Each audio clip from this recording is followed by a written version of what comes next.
Hi, good day. I'm Arlina Nistosa, 40 years old, married. I have a 5-year-old son. I am a domestic helper looking for a job in Hong Kong. I have 3 years of experience as a domestic helper. I work in Malaysia for 2 years as a domestic helper. I also work in Singapore for 1 year as a domestic helper. My main duties are cooking, cleaning the house, car washing, doing laundry, ironing, and help the child to do his homework. I also work here in the Philippines as a caregiver for 1 year. I also work as a nanny here in the Philippines for 2 years. I can do household chores like cooking, cleaning the house, ironing, doing laundry, help the child to do his homework,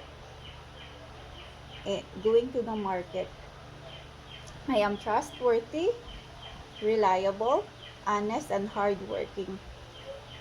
It does not matter to me what will be my job. Thank you and have a good day.